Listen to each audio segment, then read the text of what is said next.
Just gonna give you the customary wave here before I get started. Give the video a chance to catch up with what I'm doing. Okay, I am coming in here with a very bold question to ask you, and I'm going to just ask it right out the gate because I really want you to marinate and think about it as I'm going through this video and kind of telling you some of these things. But the question for you today to reflect on is, what is standing in your way? Or you can say to yourself, what is currently standing in my way? You might be asking yourself, Denise, standing in the way of what? Standing in the way of reaching your ultimate goal. Obviously, you joined this community because you were searching for something or you were yearning for something and you found your way here. So what was it that you were hoping to achieve? What is it that you're hoping to achieve? Perhaps you've been considering therapy or considering coaching and you're in the market or looking for somebody and you're just trying to gain some knowledge about who I am and how I work. Or maybe you joined this community thinking, I want to redefine my life, or I want to rediscover who I am, something like that. And this is really attractive to you because I do a lot of that work here in this group, and I do a lot of work in the community to support you in discovering what it means to be you. Maybe you've just been feeling like something's missing and you saw me pop up and you're like, maybe this is the thing, or maybe there's some information here, or maybe you just felt an intuitive ping to follow, whatever the case may be, or to join. But either way, there was an ultimate goal in mind. There was something there that you are hoping for, that you are striving for and on the path towards. And whenever we walk this path of personal development or going through therapy or entering counseling or working with a coach, there's a real journey to it. And it's hard at the beginning to understand what the end is going to look like because it's unknown. It's a question mark. It could be infinitely better. It could be just a little bit better. It could change the entire trajectory of your life, but you don't know. So it stays a question mark. Is that backwards? It stays a question mark. And that can be a really tough pill to swallow because as human beings, we like habituality. We like to know what's coming next. We like routine. We do not like change. How many people have said, I don't like change. I'm scared of change. I've been like that as well too. I was like that for my whole life. And I'm still kind of like that, where if you move something in my office, I'm going to be able to tell the minute I walk in the room. It's like I can feel the energy of the item that's changed. And it can be very uncomfortable.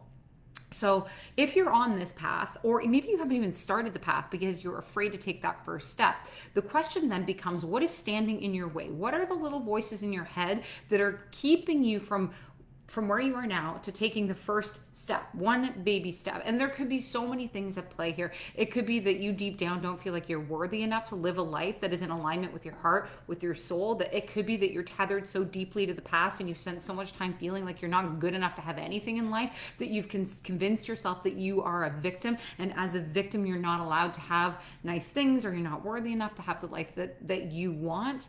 It could be that, and that a lot of that is the work that I'm doing with my clients. Many of them coming in are dealing with self-worth issues at the core, and it's about kind of nurturing that and bringing it back to life, and kind of going through and breaking down the foundation and breaking down patterns and all of that work and all that stuff to understand that you are worthy. And once you begin to believe that worthiness, then it becomes a lot easier to take that first step. So that could be one thing that's standing in your way. It could be that there's a fear of what will people think.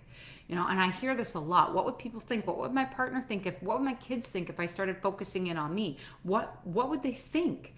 And like, I can't deal with the judgment. What would they think about me going into therapy? Because as sad as it is to say, even now in 2023, there are still people that believe therapy equals weakness, which is such an old thought that's riddled with stigma, because so many of my clients aren't, they're not weak even by any stretch of the imagination. In fact, they're really strong and courageous for even recognizing that they need to take that step and they need support.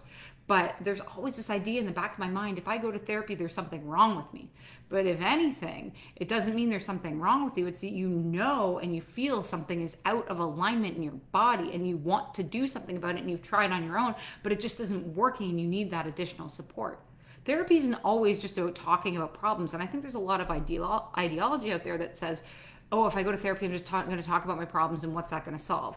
But the work that I'm doing is a lot different than that. Yes, we have to dabble in the past to understand the path forward, but most of the work we're doing is with forward momentum. How do I let go of everything that has held me back in the past because I'm really tethered to it? How do I break up with supposed to culture? How do I rip off the blindfold? How do I understand my own needs? How do I reconnect to my intuition? And how do I start to live life in a manner that is flourishing and feels that it's in alignment. That is the work that I'm doing, which is different from a lot of other therapists and coaches, and that's okay because I am different from a lot of therapists and coaches. But that could also be this ideology that there must be something wrong with me and I'm not willing to accept that can keep you from reaching your goals. There could also be this idea or this fear that I'm not going to show up for myself, or I'm going to fail, or I'm going to fall flat on my face. I can tell you right now, in all the work that I've been doing with my clients, I've never seen one client fall flat on their face.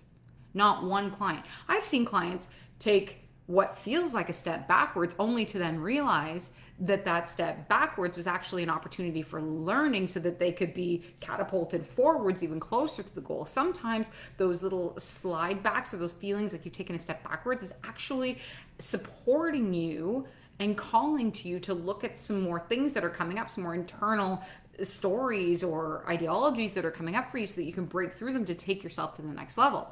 But there's always that fear. What if I don't show up for myself? What if I fail? What happens? Even worst case scenario, even if you worked with a therapist and it failed miserably, there is something to be learned there for you. Maybe it's that you're not ready, or it was the wrong fit, or the wrong therapist, or it was the wrong environment, or it was the wrong timing, but there's always something to be learned from every single failure or perceived failure. There is a lesson to come.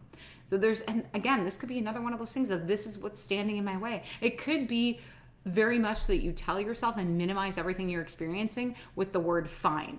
Because how many people say, oh, how are you? And you say, I'm fine. When in really you're like, I'm a mess inside. I want to cry. Please don't prod any further. I'm going to have a complete breakdown if you ask me any more questions. So I'm just going to say I'm fine so that we can move on with life and I don't have to worry about this anymore. And we use the word fine, especially as women that are empaths. We don't want to burden anyone with what we've got going on.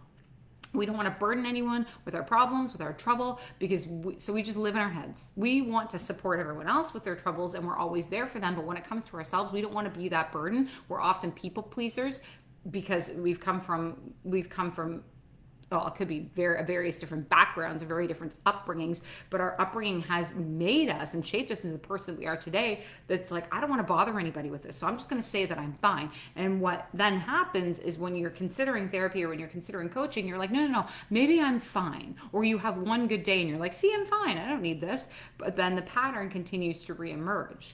Because no matter, and it's entirely possible to have amazing days and still need that support to kind of understand what's going on in the subconscious and why we continue to have these cycles of like, I feel great, I feel crappy, I feel great, I feel crappy. Now there is something to be said about the natural progression of being a human being, but when it swings so extreme both ways, then it's time to take a look at it and understand why the extreme low is still continuing to happen. Because there's a way to minimize and reduce that window. So it's not as an extreme high as extreme low. We can bring it so that you just have like, some days are good, some days are bad, and you can manage whatever comes your way. But when you have periods of like, I'm good, then it's really, really difficult, So think about and take some time to reflect on like, what is it that's standing in my way? What is it that's standing in my way and keeping me from saying, I need this. I'm worthy of this. I deserve this. I'm going to make this investment in myself. And it could also be too, in terms of like making an investment in yourself, could also be standing in your way because it's a lot easier to spend money on a trip to Cuba than it is to spend money on yourself. And I've been there too. I did all of those things. I spent thousands and thousands and thousands, and I'm not even joking, thousands of dollars on clothes and makeup and hair products and nail products and all these things in hopes that those things would make me feel better. I spent way more on those things than I ever did on therapy. But at the time, when it came time to do therapy, there was this like, I don't have the money for this, and I think we all tell ourselves that story, and it becomes another thing that stands in our way. But there will always be room for an adjustment here and there to make it work for you. Don't let that be the thing that stands in your way. Now, I understand that's a very privileged thing to say, that for some people it is just financially not an option at all, which is why I've created this community so that people that don't have the means at all whatsoever still have a place to go and still have a place where they can gain knowledge and wisdom and work towards redefining and rediscovering what it means to be them. So I understand that. But if you are somebody that finds themselves consistently shopping and Amazon shows up 3 times, 4 times a week because you want that dopamine hit, there's something there. And there's those small adjustments that can be made. Because trust me, even though I thought I couldn't afford therapy, I would do it time and time and time and time again to feel the way I do now versus the way I feel then. And I still go to therapy. I have to go once a month. well, I mean, I say I have to go because in order to keep my license, I have to meet a supervisor who is also a therapist. So I still see a therapist every single month. And it's important because otherwise we just live in our heads.